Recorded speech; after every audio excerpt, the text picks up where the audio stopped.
The summer is heating up on Wrestling Insiders Wednesday, July 29th. After WWE, NXT, and AEW go off the air, former WWE Intercontinental and Tag Team Champion Marty Jannetty debuts live on Wrestling Insiders with a cyber autograph signing where you can meet and greet with the future Hall of Famer from anywhere in the world. Then Sunday night, August 2nd, Wrestling Insiders is back at your house in Auburn, Maine, on the front porch of WWE Hall of Famer Mr. USA Tony Atlas, taping a special live program with a cyber autograph signing and meet and greet.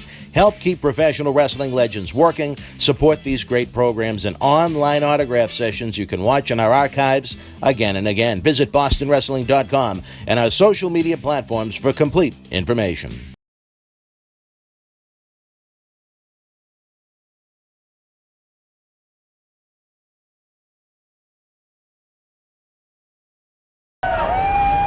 This is Mick Foley. This is Harley Race. This is Shelton Benjamin. This is Mr. Wonderful Paul Orndorff. This is the Monster Abyss. And this is Daniel Bryan. This is JBL, and you're watching the MWF. Be there live.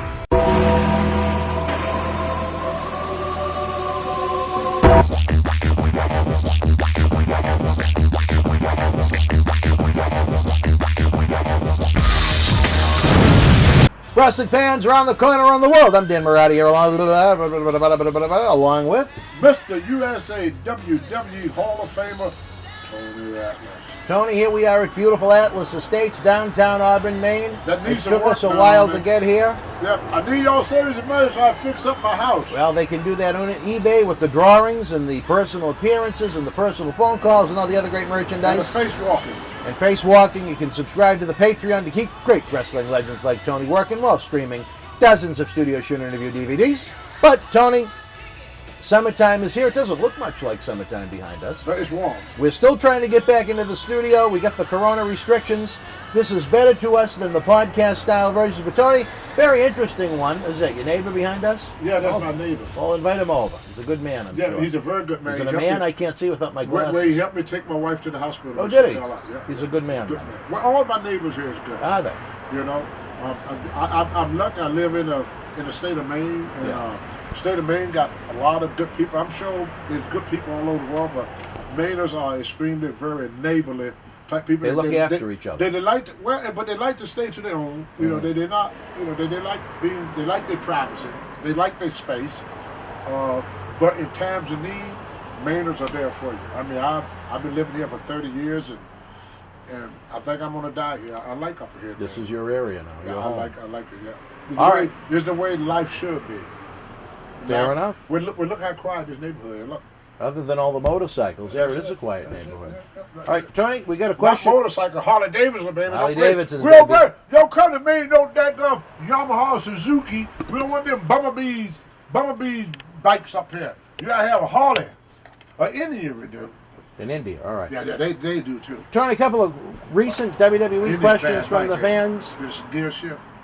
Tony, I know from SmackDown you're familiar with this individual, Otis Dosovic. He's made a splash in WWE. Many have different opinions on his talent, but according to friends in WWE right now, Vince McMahon has fallen in love with Otis. The question to you is, do you think that Otis could turn into the next American Dream Dusty Rhodes? Possible. Really? Yeah, but I'll tell you the reason why. Well, the reason why is not what I think. It's not. It's what the fans think. I have seen a lot of guys that I could not figure out what people saw in them. But it was something about them. Just like in wrestling, I always noticed some of your best wrestlers are preliminary guys. Mm-hmm. They couldn't draw. Amateur wrestlers were, as far as a great wrestler, Bob Backlund had to be one of the best that the business ever seen. Mm-hmm. But he was a better wrestler than Hulk Hogan. But who do people rather see? If something was about Hogan, it was something about Jimmy Snuka. Don Morocco was a great wrestler, but Don Morocco never had the impact that a Jimmy Snuka had. You look at Rey Mysterio. He's not as big a man as Mil Mascaras, but it's something about Rey Mysterio that made him bigger than any masked man we ever had. Look at Bill Lee, the masked superstar. All big, great wrestler. But when you look at the match superstar, you look at Rey Mysterio, people put Rey Mysterio over top of him, even though he's only 5 foot. He's a foot shorter, and maybe 100 pounds lighter than Bill Eaton. It was just something that certain people got. Like in the boxing world right now, they don't have no great heavyweights after Mike Tyson left. So then they went with the new guy Mayweather. Mayweather is probably not the best boxer out there, but Mayweather is the best draw out there. When they put his name on the card, it's something about him that people just want to see. We're the same with this kid. He got what they want. And fans change from month to month, from generation to generation. One day they're all into the muscle guys. Next day they're all into the overweight guys. Next time they're into the gimmicks. So Vince have did, over the years, the WWE have did a wonderful job of keeping up with this. I think they've run into a little bit more problem now to test the younger generation, not giving them what they want. And they took it completely from the older generation. Everybody over the age of 40 saying they don't like wrestling no more. Because they came up in a different time where the guys were bigger, stronger, meaner, and tougher. They're not used to seeing a little bit of guys like CM Punk and calling them champions. I can't comprehend that. Like when you hear me say that he's a great athlete. When they put the belt on Kofi Kingston, in my man, I could not see him as champion. 180-pound heavyweight champion. He's underweight to be champion. Doesn't fit. It don't fit. It's kind of like when they had this guy to play Hercules on TV, Kevin, whatever his name was, but he had no muscles. Mm-hmm. It's kind of like when they had David Carradine playing Kung Fu. He's not oriental. Certain things just don't fit. Just like when they want to do the thing with the men versus women matches. Intergender. It don't fit. No. So it don't work because in our day we call that insulting the people's intelligence. So what do you think the magic of Otis Dozovic is? He looks like everybody else. Well, he reminds me a lot of Eugene. I don't know if you remember. He doesn't remind you of Eugene. He looks like the average person. Well, I'm saying as far as the presentation. If you remember, Eugene debuted in 2000. He got the same thing Dusty had. What's that? The average person is fat and pot-belly in America. Otis Dozovic is the common man. He's obese. Most America are obese. Most Americans are obese. He's obese. His obesity gets him over. You give him that same attitude and give him a good body, it wouldn't mean no one would care. He's an obese kid that is getting a good push. That was a Dusty Rhodes gimmick. Dusty Rhodes looked like the average fat redneck from the hills somewhere, and they related to that. Well, see, everybody for years, everybody had an athletic look, muscular look, since the 90s. Mm-hmm. So they look at 20 years of muscle man. They tired of that. Here this obese kid come. Otis Dozovic. Obese. He become the hardest thing Vince got because he looked like everybody's sitting in that order. Women in America is only 2 ways to be. What's that? Obese or skinny. And most Americans are obese. You got kids. When I was a kid, you had one fat kid in the whole gym. The whole school, one. Now you have one skinny kid. Our kids are fat. Our women are fat. Everybody in America is fat. We're all a bunch of fat people. Just walk in any place you see. We're all fat. Everywhere you go, you see fat people. So why not have you got a couple of them right behind the camera. No, these kids in good shape. But they know what I'm talking about. Everybody's fat. Everybody got a belly. Everybody's fat. You go to the buffet, you go to the restaurant, see the bellies. Everybody's pot bellies out of shape. So when they see him, they see themselves. And when you see something that look like us, kind of like Jackie Robinson when he plays ball. A lot of black people cheered Jackie Robinson for one reason only. Somebody in that ring that looked like them. When Obama became president, 99% of black people voted for Obama. They didn't care if he knew how to govern or not. Your family was somebody in that office that looked like them. Yeah. You see, people want to be represented. And when they see this fat guy out there, and then they don't feel so bad about being fat. They feel good about it. Because here this fat guy got women chasing him. You know, Dusty Rhodes, he's a Dusty Rhodes all over here. That was Dusty gimmick. Dusty was that average fat guy, the average hillbilly fat guy. Do you think Dozovic is going to have a long run? Time would tell. If they make obesity, Obesity draws. now it does. Yeah. Because everybody in America is obese. But then if it becomes something where they start preaching about diabetes and all this and that stuff, where of course his marketing would go down. Yeah. But right now, in fat America, he's in like flat because he looked like the audience. He looked like 60% of America. 60% of America is as overweight as Otis Dozovic. It's fat, yeah. All right, well. You see more fat people you don't. Think about it. Everybody you see got a pot belly. I think what you're going to see, the problem is with Otis is he's going to be overexposed. I think they're going to continue to laugh and joke and do... You can't get overexposed today. Yes, you can. No. Yes, you can. No, because he don't keep you long enough. That's right. That was my point about Eugene earlier. If you remember, right after WrestleMania 20 in 2004, Eugene was the mentally challenged nephew of William Regal. He got over like hot fire. He was in a main event program. That was the spring. By the summer, they put him in one of the semi-main events against Triple H at SummerSlam, and they booed him out of the building in Toronto, and then he became a mid-card, then an undercard, then a future endeavored superstar. Vince don't keep him like that. That's what I think will happen with Otis Dozovic. I think Otis is going to... I hope Otis is saving his money. I think there's a reason for that. They don't want nobody to stay around long enough to get smart to the business. You think Dozovic could become smart to the business? How can it not? Well, if you stay around long enough. I'll tell you this, I am surprised by Otis's popularity. See, this is what they would do. Just when you start making the money, they say, well, we don't want it. We don't want you to get nowhere exposed, so we're going to let you go for a while. So they let him go. And then spend up his money. Then you spend half of his money. They bring him back for less. They figure out a way of making money with him without paying him. You think they might hustle Dozovic? Might? What do you mean might? Well, you think they will hustle Dozovic? Oh, all right. I think he became a billionaire. He didn't become a billionaire by paying them wrestlers.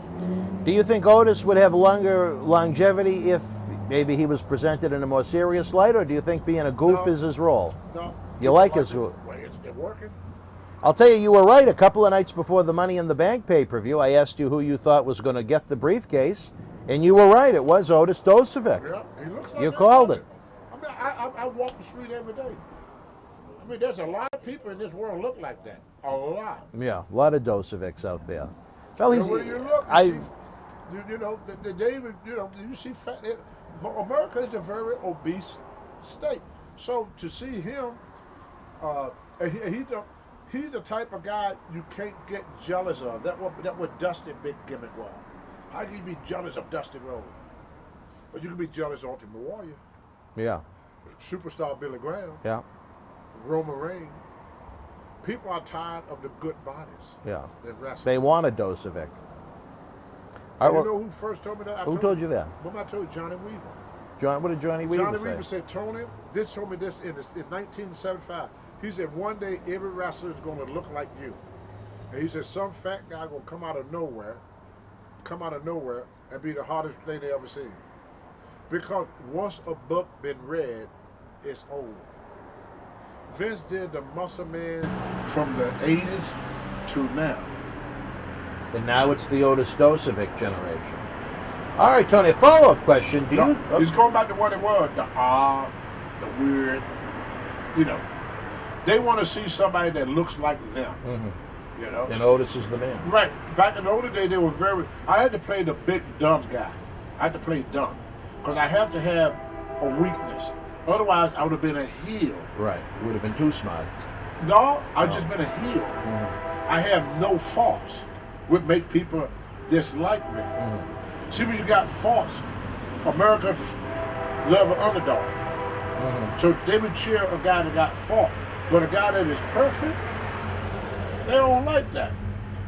Because it started back in 1776 with the royalties and the peasants. You know? That's what superstar Billy Graham was. That's how he got his heat. He bragged about his body. Boo! Lex Luger brags about his body. Boo! Remember? Yeah. Now, if Otis brag about his body, they're gonna laugh. They'd laugh, yeah, like they did with Buddy Rose around your Saba Simba run, yeah. That's right. Well, It's nothing about him for people to envy. So they would support him. they want Otis to succeed. They want 'cause someone it's like that they them can look succeeding, up to yeah. that looks like them, and he don't create that animosity with nobody. You know, He's harmless. harmless. Yeah. And so they're going to support him because he's one of them. All right, fans, you heard it from Otis. If you have any thoughts about the one half of Heavy Machinery, leave your thoughts in the comment section below. Tony, second question in this episode.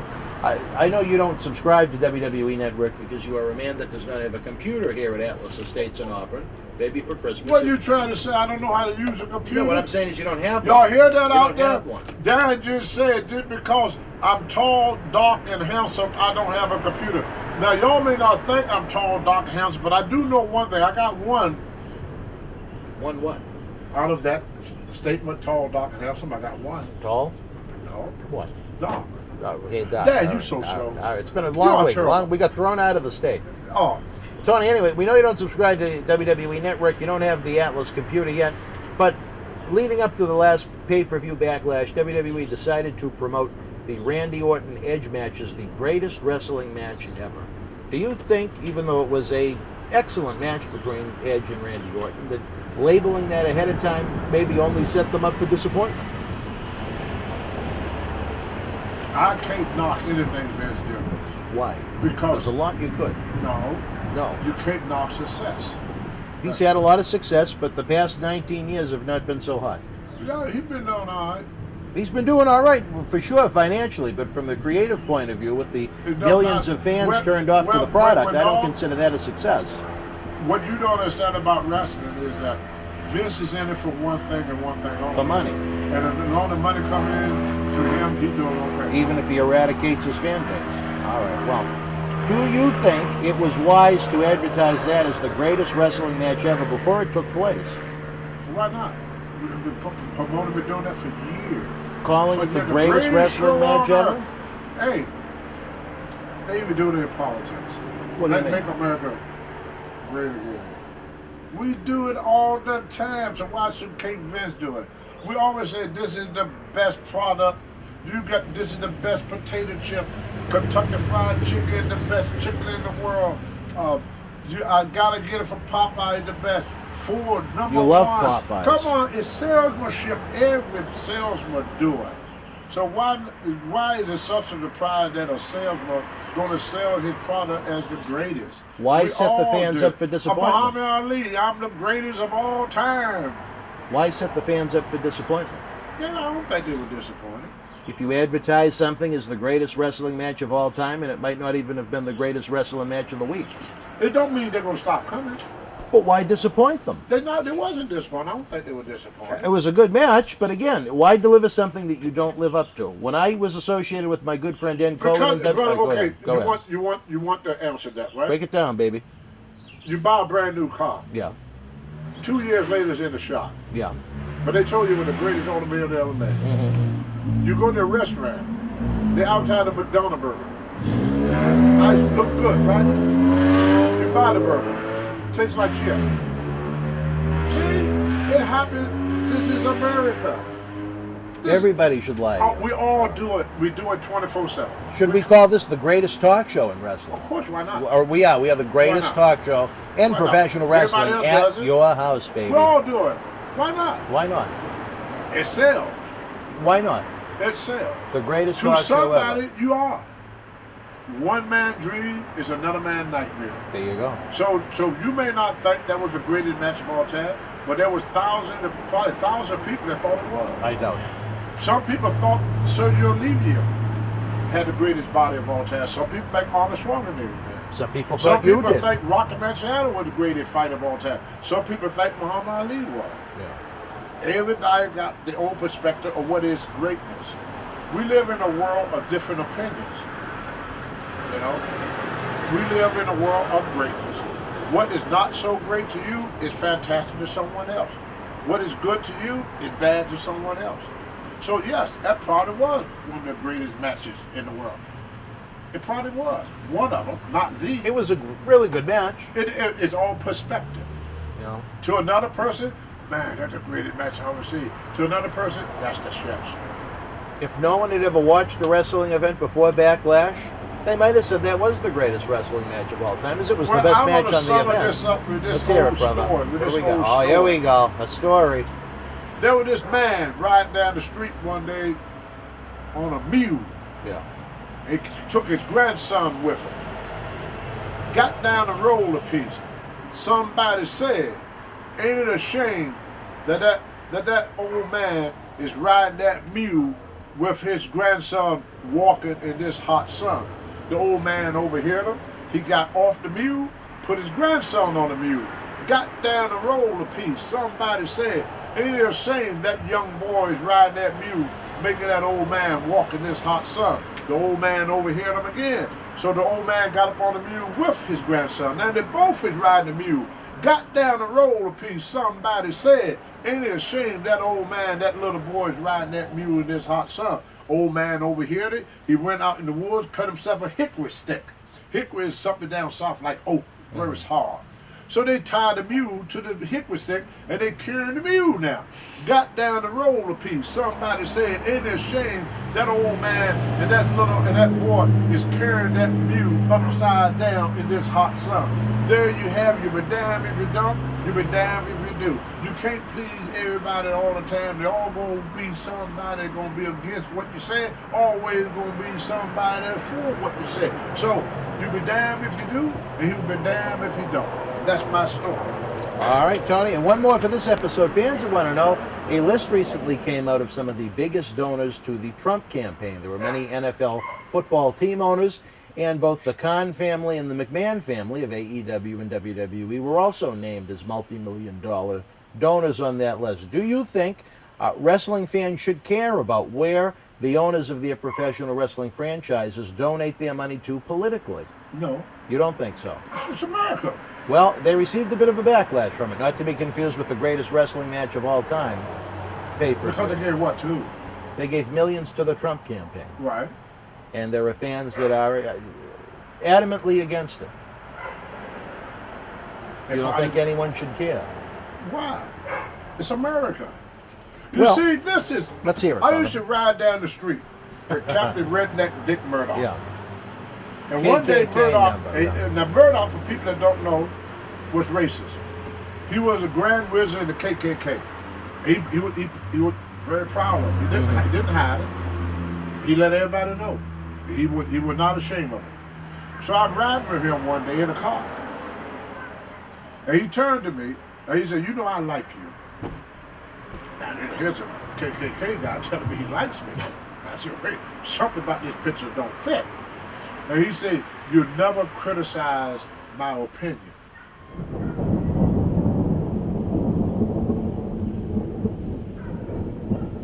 And he said, that's what I like about you.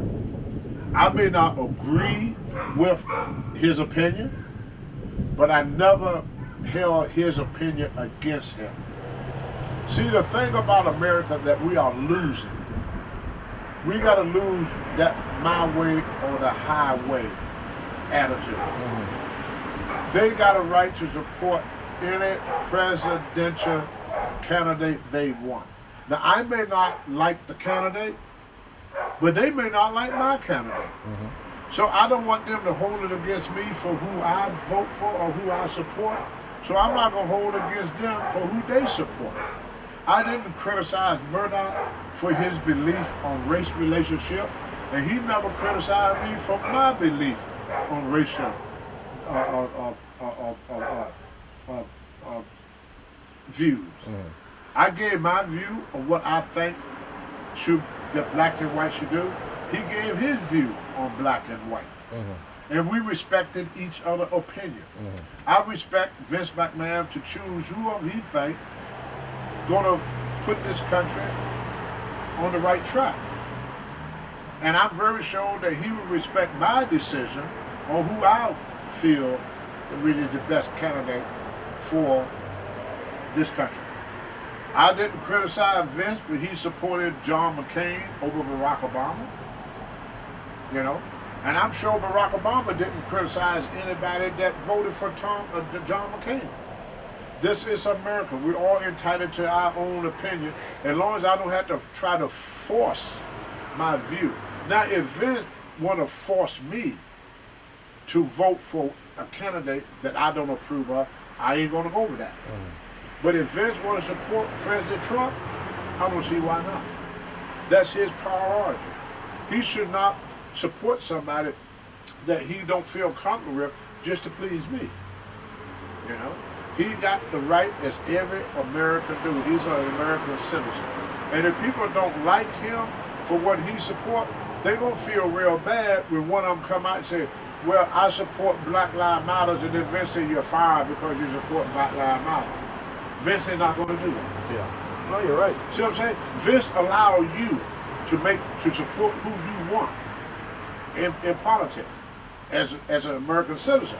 So how come he cannot have the same rights that he give to me? I think everybody should. Mark Henry was a strong supporter of Barack Obama. Vince McMahon was a strong supporter of John McCain. But they got along perfectly. Vince did not fire Mark or held it against Mark Henry for supporting Barack Obama. He didn't. Yeah. And Mark Henry did not hold it against Vince for supporting John McCain. This is what's wrong with the world now. If you don't vote for my guy, then you automatically become my enemy.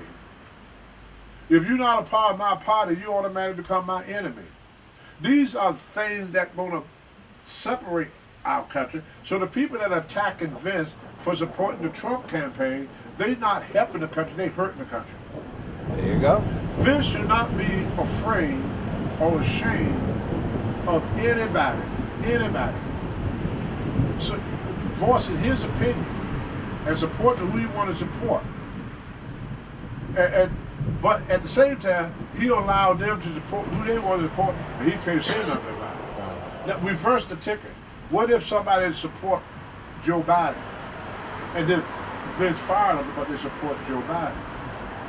Or Vince hold against them because they support Joe Biden? Yeah. Then Vince be wrong, right? Right. Now how come they ain't wrong for doing that to him? You know how the world works in 2020. Fair is fair. You got it. Fair is fair. The goose, it's like that guy whoever criticized Vince is like the pot calling the kettle black. It's an old saying, not racist. It's an old saying. Kettles are black. They're not white. They're not blue. They're not purple. They're black. My shoe, my paint is black. Nothing else is black. Okay. Have you made any political donations?